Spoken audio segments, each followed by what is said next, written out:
ইতিমধ্যে অসমত গ্ৰেপ্তাৰ কৰা হৈছে ISISৰ 2 সন্ত্ৰাসবাদীক আৰু ধুবুৰী সীমান্তত গ্ৰেপ্তাৰ কৰা হৈছে এই 2 সন্ত্ৰাসবাদীক বাংলাদেশৰ পৰা প্ৰৱেশ কৰিছিল অসমত আৰু দেশৰ বিভিন্ন প্ৰান্তত বাহৰ পাতিছে এতিয়া সন্ত্ৰাসবাদীয়ে পুহৰলৈ আহিছে ISISৰ ভয়ংকৰ এই পৰিকল্পনাৰ কথা অসমত ইছলামিক সন্ত্ৰাসবাদীৰ জাল বিয়পাই দিয়াৰ ভয়ংকৰ পৰিকল্পনাৰ কথা ফাদিল হৈছে এতিয়া তেওঁলোকৰ জেৰাত আৰু বাংলাদেশৰ পৰা ধুবুৰী সীমান্তৰে প্ৰৱেশ কৰা এই 2 সন্ত্ৰাসবাদীক ইতিমধ্যে অসম আৰক্ষীয়ে কৰায়ত্ব কৰাৰ পাছত পুহৰলৈ আহিছে বহু বিস্ফোৰক তথ্য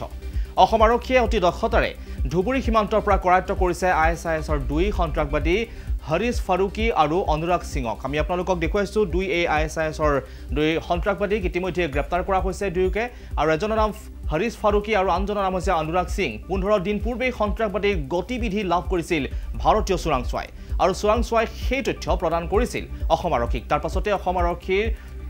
তৎপৰ হৈ পৰা পৰিলক্ষিত হৈছিল আৰক্ষীয়ে তদন্তৰ দায়িত্ব দিছিল STF আৰু IGP পাৰ্থ সাৰথী মহন্ত লগতে ASP কল্যাণ পাঠকৰ নেতৃত্বত এটা দলে ধুবুৰী সীমান্তত বাহৰ পাতি জালত পেলাই নিখাৰ ভাগতে 2 সন্ত্ৰাসবাদীক আমি আপোনালোকক কিছু দৃশ্য দেখুৱাইছো আৰু আজি তেওঁলোকক ইতিমধ্যে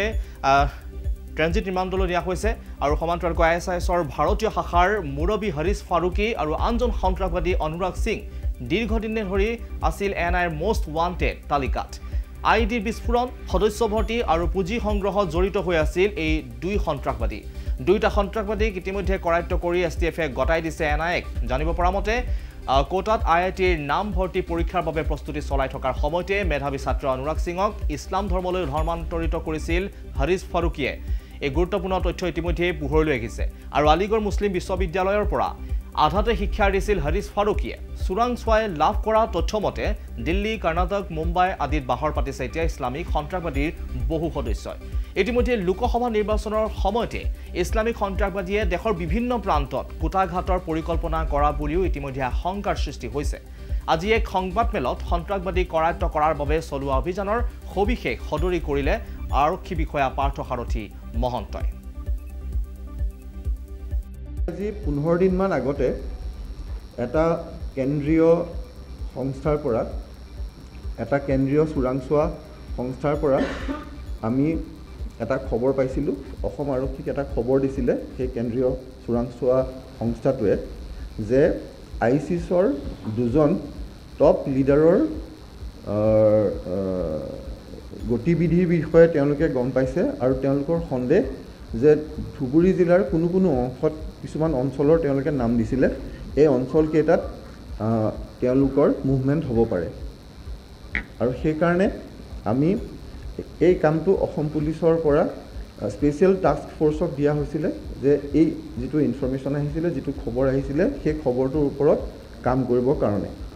আৰু স্পেচিয়েল টাস্ক ফ'ৰ্চে সেইকাৰণে প্ৰথমতে তাত আমাৰ যিখিনি আমাৰ বিষয়া আছে আমাৰ যিখিনি আছে তেওঁলোকক আমি কেইজনমানক আমি তাত বিভিন্ন ঠাইত নিয়োগ কৰা হৈছিল ধুবুৰীৰ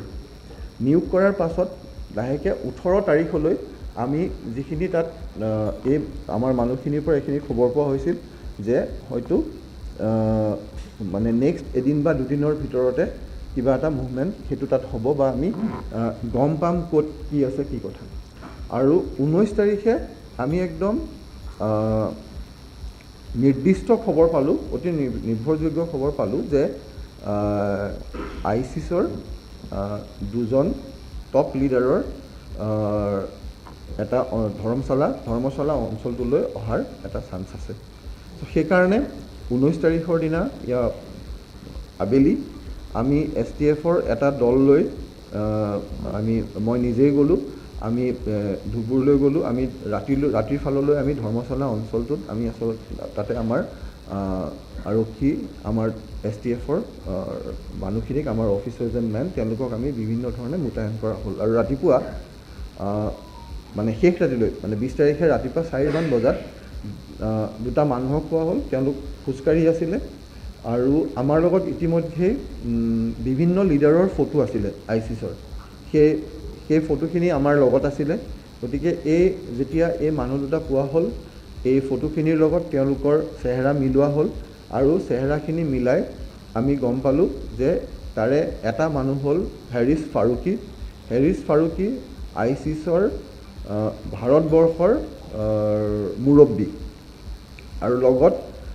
যিটো মানুহ আছিলে সেই মানুহটোৰ আগতে নাম আছিলে অনুৰাগ সিং, পাছত তেওঁৰ নাম ল'লে ৰেহান, আৰু সেই ফটোখনো